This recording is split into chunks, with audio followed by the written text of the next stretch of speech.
नमस्कार दोस्तों, जैसा कि हमने पिछले वीडियो में हमने देखा था धारा 1 के बारे में, हमारे सेक्शन 1 के बारे में।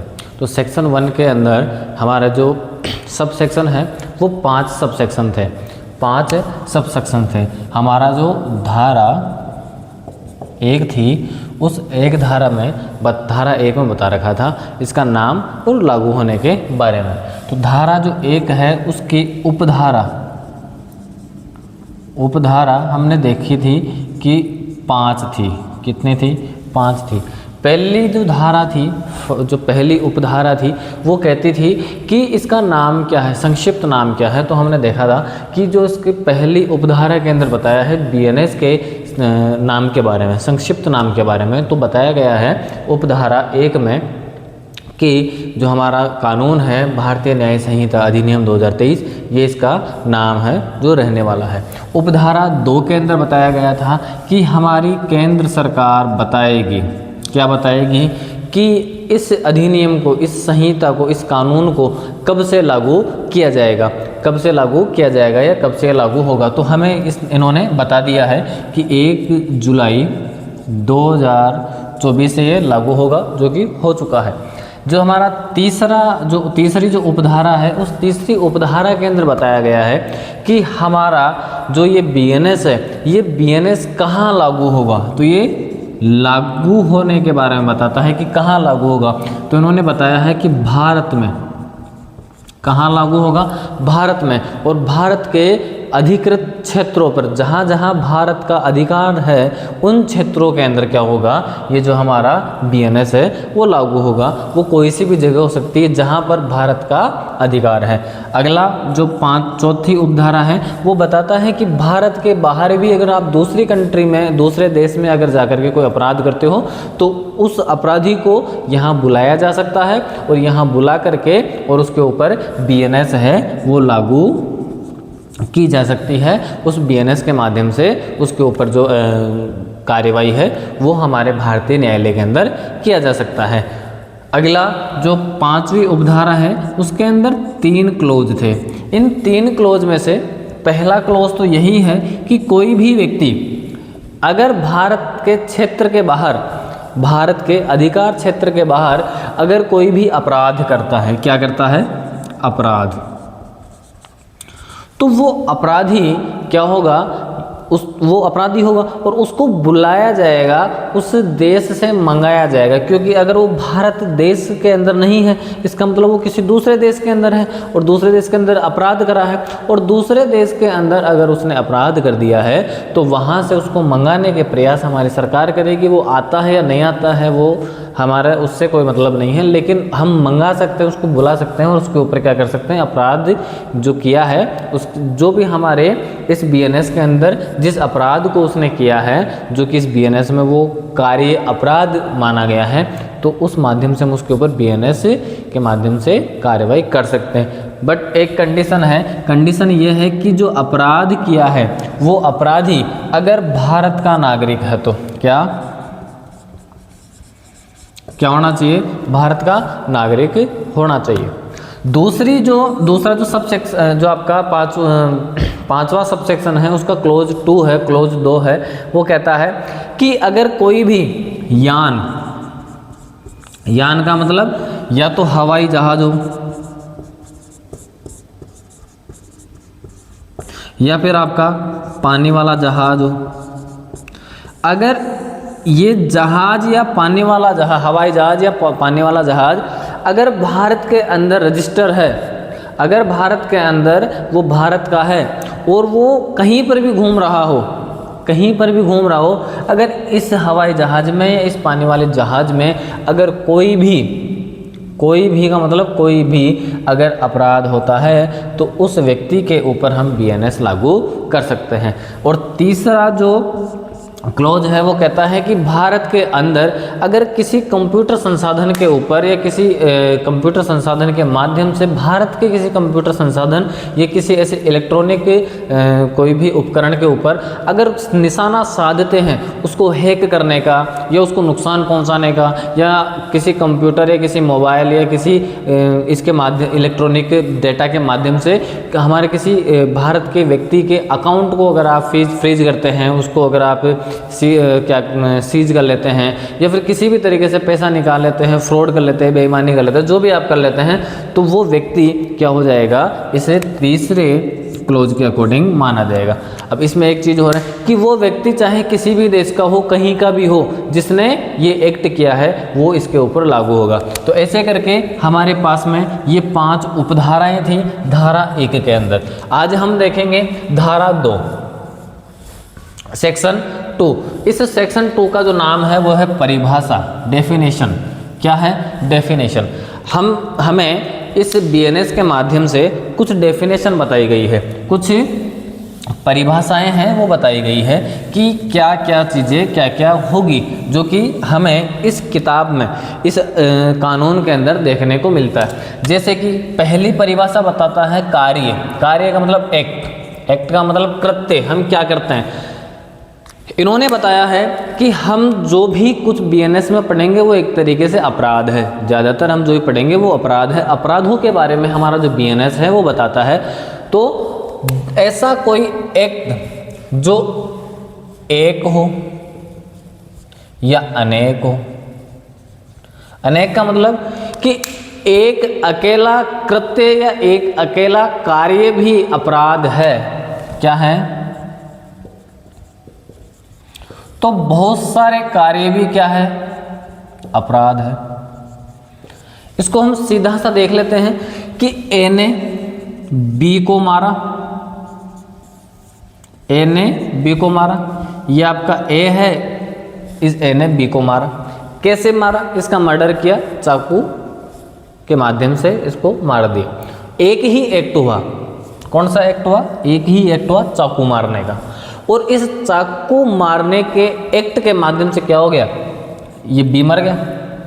दूसरा और बात करें तो ए ने बी को गोली मार दी बंदूक से, तब क्या होगा? बी मर गया, बी की डेथ हो गई। और जब बी मर जाएगा, उसकी मृत्यु हो जाएगी, तो क्या हो गया? ये एक अकेला एक्ट तो किया है। ए ने कौन सा एक्ट किया? एक ही तो किया है कि गोली चलाने का, गोली लगाने का। तो क्या हो गया? ये एक अकेला कानून, ये एक अकेला एक्ट हुआ है। अब जैसे एक व्यक्ति है ए, इस ए व्यक्ति ने इस बी व्यक्ति को एक अकेले अपराध से, ये एक अकेले एक्ट से नहीं मारा। कैसे मारा? उसको स्लो पॉइजन देकर के। स्लो पॉइजन कैसे? जैसे किसी व्यक्ति को ड्रग की बीमारी डाल दी, ड्रग की बीमारी डाल दी, कोई नशीले पदार्थ लेने की अगर आदत है वो डाल दी। अब उसको वो नहीं मिलेगी तो भी वो मरेगा, और अगर उसको मिलेगा तो भी वो मरेगा। इस माध्यम से ये एकदम से तो नहीं मरा, लेकिन रोज उसको थोड़ा थोड़ा अगर नशीला पदार्थ देते गए, कोई भी ड्रग देते गए, तब क्या हो गया? उसको उसकी आदत पड़ गई। अब वो उसको ना तो पूरा कंज्यूम कर सकता है और ना ही उसको पूरा छोड़ सकता है। अब उसको बहुत ज़्यादा आदत डालने के बाद में उसको वो देना बंद कर दिया। अब जब वो देना बंद कर दिया तो वो व्यक्ति या तो मर सकता है, पागल हो सकता है, कुछ भी हो सकता है। तो वो क्या हो गया? ये कार्य है। क्या बताया है? कितने कार्य हैं? अनेक, क्योंकि एक बार में नहीं किया ना, रोज दिया है, अलग अलग दिया है। जैसे ए ने बी को खाना नहीं दिया, खाना एक दिन नहीं दिया, फिर दूसरे दिन भी नहीं दिया, फिर तीसरे दिन भी नहीं दिया, चौथे दिन भी नहीं दिया, ऐसे करके 10 दिन 15 दिन 20 दिन तक क्या नहीं दिया? खाना नहीं दिया। तो ये एक ही कृत्य थोड़ी ना, एक ही एक्ट थोड़ी ना, ये अनेक एक्ट हो गए कि 20 दिन 15 दिन तक क्या नहीं दिया? इसको खाना नहीं दिया। तो ये 15-20 एक्ट हो गए, 15-20 क्या हो गए? कार्य हो गए। तो ये क्या है? कार्य बताए गए हैं कि एक अकेला कार्य हो या फिर बहुत सारे कार्य हो, वो क्या माना जाएगा? वो कार्य ही माना जाएगा अगर उस कार्य के माध्यम से कोई अपराध हुआ है तो। दूसरी जो डेफिनेशन बताई है, दूसरी जो परिभाषा बताई है, वो पशु के बारे में बताई है कि पशु कौन है? हर वो जीवित व्यक्ति जो इंसान नहीं है वो पशु है। क्या बताया है? कि हर वो जीवित प्राणी जो सांस ले रहा है, जो सांस ले रहा है, जो कि मानव नहीं है, मनुष्य नहीं है, वो क्या है? वो पशु है। जो मानव नहीं है वो कौन है? वो पशु है। ठीक है, अगली बार यह है बालक। देखो, पहली बात तो हमको बीएनएस में देखने की ये ज़रूरत है कि हम इससे पहले बीएनएस से पहले आईपीसी पढ़ते थे, और इस आईपीसी के अंदर बालक के बारे में यानी कि चाइल्ड के बारे में कोई भी डेफिनेशन नहीं थी। तो ये नई डेफिनेशन आई है, नई परिभाषा आई है बालक के बारे में। पहले वाले कानून में, आईपीसी में, इंडियन पिनल कोड में ये आपका बालक की परिभाषा नहीं थी। तो यहाँ हम देखते हैं बालक कौन है। हर वो व्यक्ति जिसकी आयु 18 वर्ष से कम है वो क्या है? वो बालक है, वो चाइल्ड है। ठीक है, दूसरी चीज जालसाजी, नकल। ये बहुत ज़्यादा इम्पोर्टेंट है, बहुत ज़्यादा महत्वपूर्ण है। ये सबसे ज़्यादा महत्वपूर्ण इसलिए है कि इसी के माध्यम से या इसी के अंदर वो सारे अपराध आते हैं जो नकल करके बनाए जाते हैं। जैसे सबसे बड़ी चीज़ नकल से सबसे बड़ी चीज़ आती है नकली नोट। किसी व्यक्ति ने ये 500 का नोट है, ये नकली बना लिया, हूबहू दिखता है लेकिन है तो नकली। तो क्या है ये?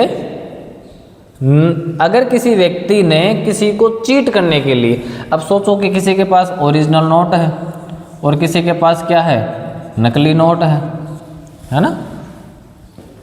अगर ये ओरिजिनल है और ये नकल है, नकली है, अगर ये असली है और ये नकली है तो क्या होगा कि इस जैसा इसने बनाने का प्रयास किया लेकिन फिर भी नकली तो नकली रहेगा।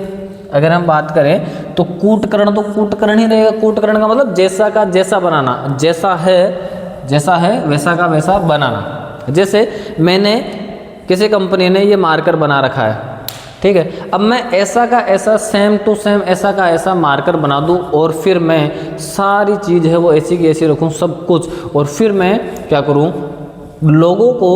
लोगों के साथ जालसाजी करने का प्रयास करूं कि जो व्यक्ति ये मार्कर खरीदना चाहता है मैं उसे मेरा वाला मार्कर है वो क्या दे दूं? चिपका दूं। तो ये क्या किया? ये मैंने जालसाजी करी, ये मैंने नकल की है। किसकी नकल की है? किसी दूसरे प्रोडक्ट की, किसी दूसरे सामान की हूबहू नकल करना, या हूबहू नहीं भी हो तो वो भी क्या है? वो नकल में आता है। तो पहली बात तो है कि नकल। एक और दूसरा उदाहरण है वो मैं आपको दे देता हूँ। जैसे एक कंपनी चलती है पानी की, अगर हम रेलवे स्टेशन या बस स्टेशन या फिर अगर हम एयरपोर्ट अगर कहीं पर भी गए होंगे बाहर मार्केट में, तो हमको एक पानी की बोतल मिलती है बिस्लेरी की। बिस्लेरी की जो बोतल है उसके बहुत ज़्यादा चांस होते हैं कि वो हमको लोकल मिले, नकली मिले। अब वो हमको नकली तो मिल जाएगी लेकिन उसकी हम पहचान कैसे करें? तो सबसे बड़ी बात है उसका जो नाम होगा उस नाम के अंदर ही हमको कुछ नाम में ही आगे पीछे कुछ ना कुछ मीनिंग मिस्टेक रखा होगा। तो इसके माध्यम से वो क्या कर रखे हैं? उन्होंने सेम टू सेम बिस्लेरी की जैसी बोतल बनाई। जैसे मैंने ये एक बोतल बनाई, अब ये जो बोतल है सेम टू सेम ऐसी की ऐसी ही बिस्लेरी की बोतल है, ठीक है। अब सेम टू सेम जो बिस्लेरी की बोतल है उस वैसी ही दूसरी बोतल है, लेकिन उसका नाम, जैसे ये तो है बिस्लेरी, ये है बिल्सेरी। तो दूसरी जो कंपनी है बिल्सेरी की, उसने क्या किया है? उसने बिस्लेरी को क्या करने की कोशिश की है? चीट करने की कोशिश की है, यानी कि उसको उसकी नकल करने की कोशिश की है, उसके साथ उसकी नकल करने की कोशिश की है, और जो उसके कस्टमर उनके साथ में जालसाजी करने की कोशिश की है, ऐसा किया है, ठीक है। आगे हम देखते हैं दूसरी चीज़, एक और उदाहरण देख लेते हैं। जैसे कि हम लोग क्या करते हैं? कपड़े लेके आते हैं। जैसे कि हम कपड़े लिए आए, जैसे कि हम एडिडास के लिए आए, जूते लिए आए, या फिर अगर हम बात करें तो पूमा के शूज़ लिए आए, जूते लिए आए, या फिर और भी हम बहुत सारे सामान हैं वो लेके आते हैं। जैसे कि हम पूमा की बात कर लेते हैं या एडिडास की बात कर लेते हैं, तो जो एडिडास का जो शोरूम है, जो जूतों का जो शोरूम है जहाँ पर एडिडास के या पूमा के ही जूते मिलते हैं, तो वो जो जूते हैं वो महंगे मिलते हैं, 2000 के, 2500 के, 5000 के। और अगर हम बात करें तो मार्केट में जो लोकल मार्केट है, जो सस्ता मार्केट है, वहाँ पर भी सेम टू सेम वैसा का वैसा ही हमको प्रोडक्ट देखने को मिलता है, लेकिन वो हमको 300, 400, 500 रुपये में मिल जाता है। तो उन लोगों ने क्या किया है, उसकी नकल करी है। क्या करी है? नकल करी है। तो ऐसा का ऐसा जैसा कोई प्रोडक्ट है, सेम टू सेम ऐसा का ऐसा ही प्रोडक्ट निकालना, बनाना या बेचना, वो किस में आता है? वो नकल में आता है। ठीक है, अब इसका हम एक स्पष्टीकरण देख लेते हैं। क्या स्पष्टीकरण देखते हैं? पहला जो स्पष्टीकरण है वो क्या है, यहाँ ऐसा बताया हुआ है हमारा एक्सप्लेनेशन पहला, और ये है दूसरा। ये कहता है कि ये जरूरी नहीं है। क्या जरूरी नहीं है? जरूरी नहीं है कि जो हमने नकली सामान बनाया है वो हूबहू वैसा का वैसा ही हो जैसा कि असली सामान है, जैसा ओरिजिनल है। जो हमारा डुप्लीकेट जो सामान हमने बनाया है वो वैसा का वैसा ही हो, ये ज़रूरी नहीं है कि जैसा ओरिजिनल है। जैसे मैंने अभी एक उदाहरण दिया कि एक मैंने नोट बनाया 500 का और एक नोट है पहले से 500 का, तो ये ज़रूरी नहीं है कि ये और ये सेम एक जैसे हो। अगर ये अलग अलग भी है तो आपने ये क्या किया है? प्रयास किया है डुप्लीकेट बनाने का। जैसे मैंने एक बैग बनाया, या सोचो मैंने एक मार्कर बनाया, या हमने एक पेंसिल बनाई, या फिर हमने कोई नोटबुक बनाई, या हमने कोई इलेक्ट्रॉनिक गैजेट है, इलेक्ट्रॉनिक कोई सामान है वो बनाया, हमने कोई कंप्यूटर बनाया, फ्रिज बनाया, कोई सा बनाया। तो अगर सोचो कि हमने कोई LG का प्रोडक्ट है, सेम टू सेम LG का है, अब उस सामान को किसी दूसरी कंपनी ने जिस तरीके से LG का कोई प्रोडक्ट है वैसा का वैसा ही कोई दूसरी कंपनी है वो निकाल लेती है, कॉपी कर लेती है। क्या कर लेती है? कॉपी कर लेती है। और जब कॉपी करती है तो उसने भी अब जैसे LG है तो L और G, तो बीच में एक डॉट है, लेकिन इसने क्या कर दिया? एक और डॉट लगा दिया, कुछ थोड़ा सा डिफरेंट इसने कर दिया, थोड़ा सा अलग कर दिया। तो ऐसा ज़रूरी नहीं है कि इसने इसकी कॉपी करी या नहीं करी, इसने नया प्रोडक्ट निकाला या नहीं निकाला, लेकिन आपने सामान ऐसा का ऐसा बनाया है, जो आपका प्रोडक्ट है वो ऐसा का ऐसा बनाया है, इसलिए आपने क्या की है? कॉपी करने की कोशिश की है। तो ये किस में आएगा? ये नकल में आएगा। ठीक है। दूसरी चीज़, यहाँ एक्सप्लेनेशन जो 2 है वो कहता है कि यहाँ पर अगर कोई वस्तु है जिसकी किसी ने कॉपी कर ली है, और जो ओरिजिनल अगर कोई वस्तु है, ओरिजिनल कोई प्रोडक्ट है, उस कंपनी का या उस वस्तु का मालिक अगर उस कॉपी करने वाली कंपनी या उस व्यक्ति के ऊपर अगर केस करता है कोर्ट में, तो कोर्ट ये मानेगा, जज साहब यह मानेंगे कि ये जो कॉपी की गई है ये हकीकत में की गई है, और ये इनके कस्टमर को या लोगों को एक तरीके से चूना लगाना या फिर उनके साथ जाल झांसी करने का काम किया है, किसी को ठगने का काम किया है। अगर मैंने कोई मोबाइल बनाया, आईफोन जो कंपनी है वो आईफोन अमेरिका की कंपनी है, और अगर सोचो कि इंडिया में किसी ने आईफोन जैसा हूबहू प्रोडक्ट निकाल लिया और वो आईफोन के नाम से या किसी आईफोन के नाम से भी अगर मान लो कि उसको बेच रहे हैं, या फिर किसी और के नाम से भी अगर वो बेच रहे हैं, तो हूबहू क्या निकाल रहे हैं? प्रोडक्ट निकाल रहे हैं। तो क्या होगा?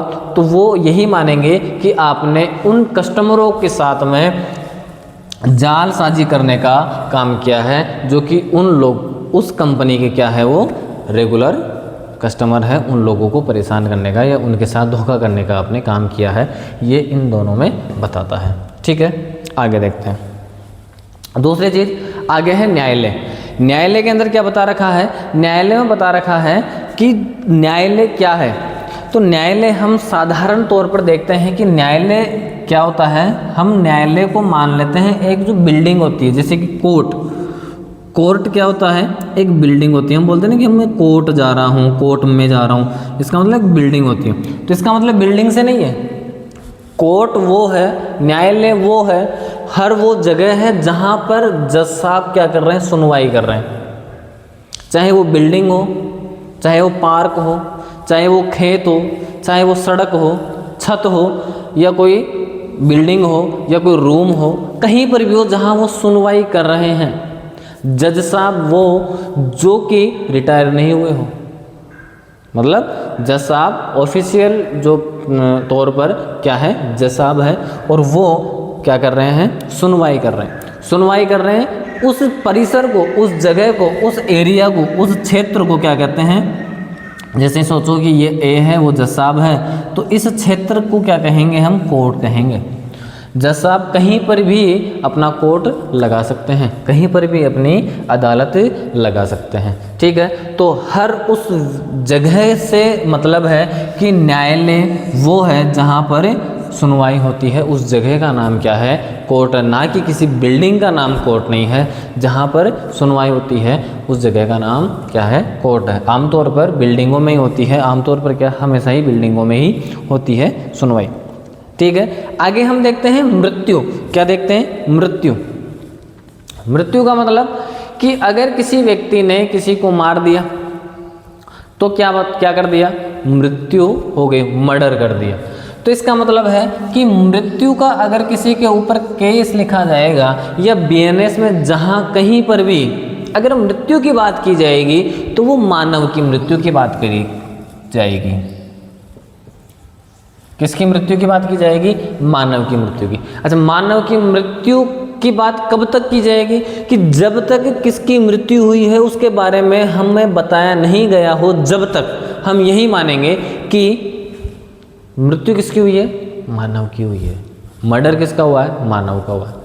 अगर किसी व्यक्ति के ऊपर हम केस करें कि वो सुबह अपने ऑफिस जा रहा था, कार से क्या कर दिया, एक डॉगी को, एक पिल्ले को, एक कुत्ते को क्या कर दिया, कुचल दिया, उसकी हत्या कर दी, उसका मर्डर कर दिया, मृत्यु हो गई, उसके ऊपर केस फाइल किया जाए। अगर हम उस फाइल में अगर हम यह कहेंगे कि मृत्यु हुई है, मर्डर हुआ है, तो हम जब तक यही मानेंगे कि मानव की मृत्यु हुई है, मानव का क्या हुआ है, मर्डर हुआ है, जब तक कि वो कहेंगे नहीं कि मृत्यु किसकी हुई है, कुत्ते की हुई है या फिर बिल्ली की हुई है या किसी और जो जीव जंतु है उसकी हुई है, जब तक कहेंगे नहीं, जब तक क्या नहीं करेंगे, यहाँ हम मानव के बारे में ही मानेंगे, ठीक है। ये मृत्यु वाला जो कॉन्सेप्ट है वो समझ में आ गया। बाकी के जो इधर जो पांचों कॉन्सेप्ट है ये भी आपको समझ में आ गए होंगे। दूसरी चीज़ अब है बेईमानी। बेईमानी, डिसहोनेस्टी। डिसहोनेस्टी का मतलब है कि किसी को भी, किसी के लिए भी किसी को नुकसान पहुंचाना, मतलब किसी को भी, किसी भी व्यक्ति को किसी भी दूसरे व्यक्ति के लिए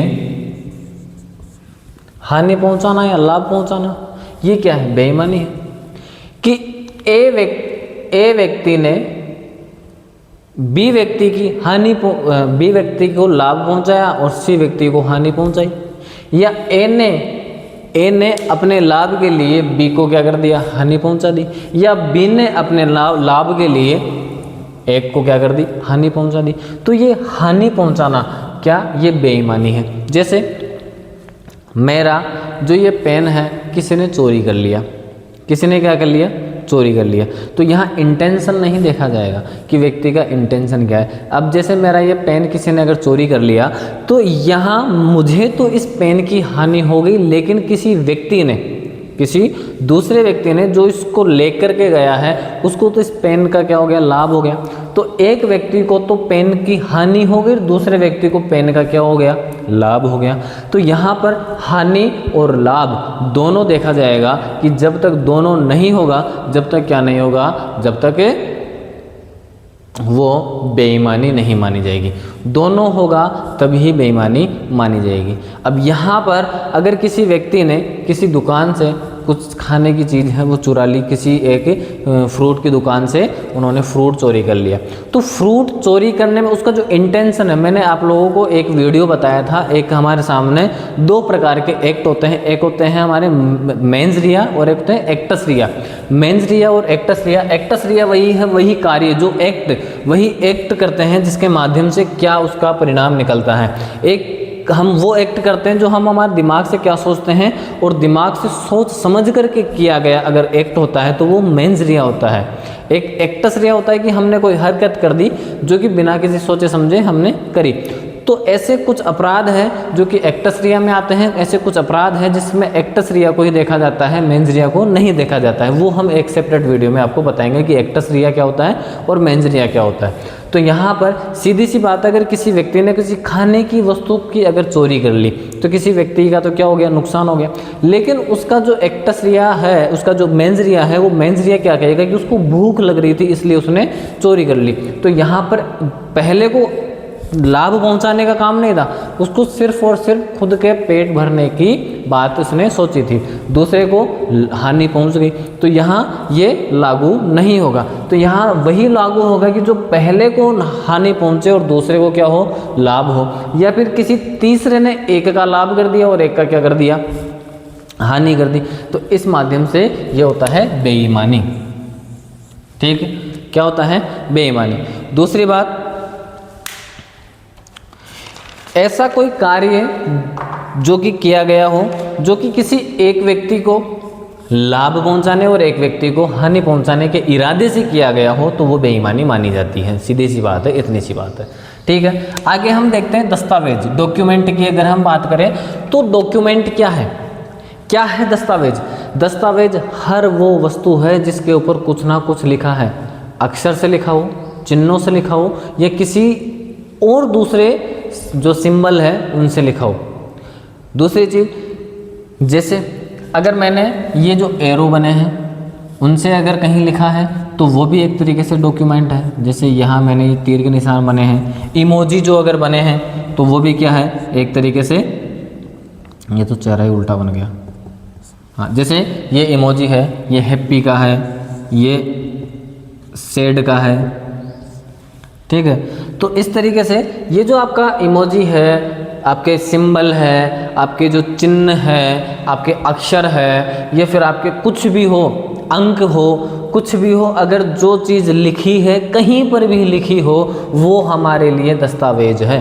जैसे ये मार्कर है, ये मार्कर कब दस्तावेज बन जाए, ये अभी तक दस्तावेज है। सोचो कि ये जो मार्कर है, इस मार्कर से मैं किसी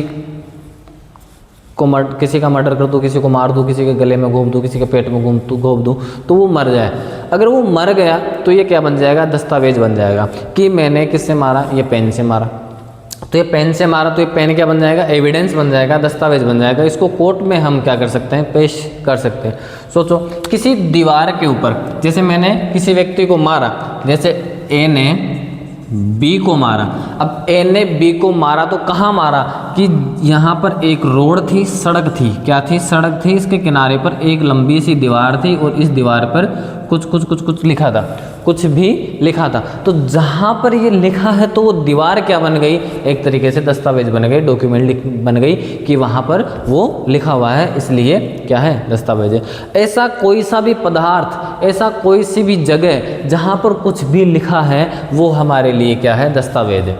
दूसरी बात कि हर वो चीज़ जिसके ऊपर कुछ लिखा है, जिसको हम कल को प्रूफ कर सकें, जिसको कि हम कल को प्रूफ कर सकें कि ये दस्तावेज है, वो दस्तावेज माना जाएगा। हमको कोर्ट में अगर ज़रूरत पड़े तो हम उसको ले जा सकें, नहीं भी ले जाएं तो हम वहाँ पर साबित कर दें कि ये क्या है, दस्तावेज है। दूसरी चीज़ कि इसके अंदर एक एक्सप्लेनेशन बताया हुआ है, एक स्पष्टीकरण दिया गया है। क्या स्पष्टीकरण दिया गया है वो अभी हम देखते हैं कि यहाँ पर जो हमारे दस्तावेज है वो दस्तावेज जरूरी नहीं है, महत्वपूर्ण नहीं है। क्या नहीं है, महत्वपूर्ण नहीं है कि जो दस्तावेज है वो जो लिखे गए हैं वो किसी चिन्ह, किसी इमोजी, किसी अक्षर, किसी सिंबल, किसी से लिखे गए हो। बिना लिखा भी क्या हो सकता है, वो एक दस्तावेज हो सकता है। ठीक है। दूसरी चीज हमारे सामने हमें बताता है कि अगर किसी दस्तावेज को अगर हम कोर्ट में, न्यायालय में, जो हमने यहाँ देखा ना न्यायालय, कोर्ट, इस कोर्ट में पेश करने के लिए नहीं बनाया गया हो लेकिन उसमें कुछ लिखा है तो वो भी क्या है, दस्तावेज है, वो भी हमारे लिए डॉक्यूमेंट है। जैसे कि हमें ज़रूरी नहीं है कि हर जो चीज़ है, हर जो वस्तु है, हर जो पदार्थ है या हर जो आइटम है हमारे सामने, उसके ऊपर जो भी कुछ लिखा है वो हमारे लिए दस्तावेज तो है, लेकिन हर चीज़ को हम कोर्ट में पेश करें, न्यायालय में पेश करें। इसलिए तो वो ज़रूरी नहीं है कि हर वो वस्तु जिसे हम कोर्ट में पेश करने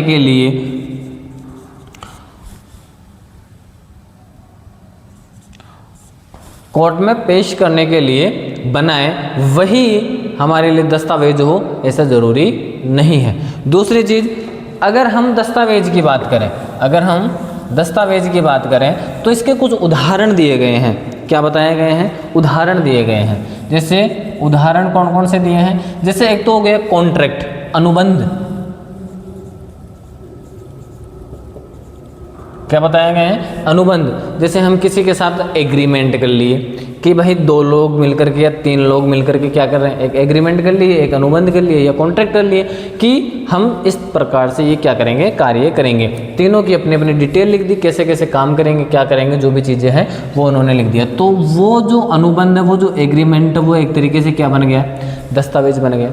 अगर हम बात करें, एक होता है हमारे बैंक के द्वारा दिया गया चेकबुक या चेक, सिंगल जो चेक होता है वो भी क्या होता है, एक तरीके से डॉक्यूमेंट होता है नहीं होता, क्योंकि उसमें देखो जिसको पेमेंट देना है उसका भी डिटेल होती है, जिसको पेमेंट लेना है उसकी भी डिटेल होती है, कितनी तारीख को दिया है, कितना रुपया दिया है, कौन से बैंक से दिया है, किस बैंक में लगाया है, सारी चीज़ें उसमें लिखी होती है। तो वो क्या हो गया, एक तरीके से डॉक्यूमेंट हो गया। एक होता है पावर अटॉर्नी। पावर अटॉर्नी के माध्यम से हम क्या करते हैं, किसी व्यक्ति को अपना जो कार्य है वो करने की पावर देते हैं। तो उसके जो दस्तावेज होते हैं वो भी क्या होते हैं, एक तरीके से हमारे सामने दस्तावेज होते हैं। एक होता है मैप, नक्शा।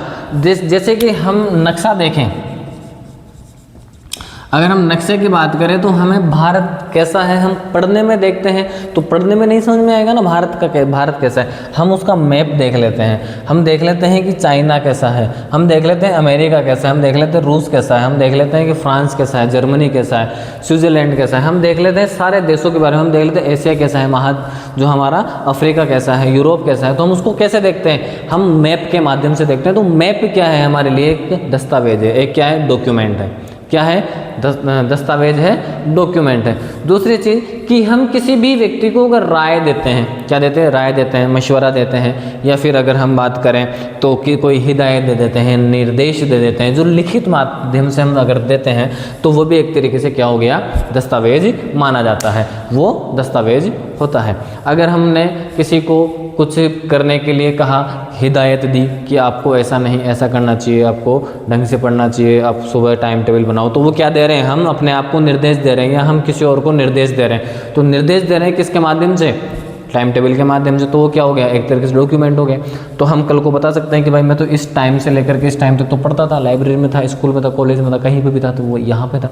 ठीक है। दूसरी चीज़ कि नक्शे के अलावा एक और चीज़ होती है योजना, कि हम क्या करते हैं, कि योजना बनाते हैं। योजना का मतलब जैसे कि हम कहीं जाते हैं तो हम देखते हैं कि हम सबसे पहले कहीं जाएंगे तो हम सोचते हैं, जैसे कि पहले आज तो हम क्या करते हैं कि गूगल मैप का यूज कर लेते हैं, लेकिन हमको एक शहर से दूसरे शहर जाना है तो हम किसी गए हुए व्यक्ति से पूछते हैं कि मैं कैसे जाऊं, तो बताएगा कि भाई आपको क्या करना है, जैसे कि इस जगह जाना है, जैसे कि यहाँ जाना है, तो आप बोलोगे कि ये जो बिंदु ए है, यहाँ से आप ऐसे करके जाओगे, घूमोगे तो फिर यहाँ एक चौराहा मिलेगा, इस चौराहे से क्या हो जाना, राइट हो जाना, राइट होने के बाद में फिर यहाँ एक तिराहा मिलेगा, इस तिराहे से लेफ़्ट हो जाना, फिर यहाँ एक क्या मिलेगा, एक बड़ा सा बंगला मिलेगा या घर मिलेगा या फिर महल मिलेगा है या फोर्ट मिल जाएगा। वहाँ से आप सीधे चले जाना, यहाँ से आपको कहीं नहीं घूमना है, और फिर आप जैसे जैसे रोड जा रही है, सड़क जा रही है, वैसे वैसे आप जाओगे तो आप अपना जो पॉइंट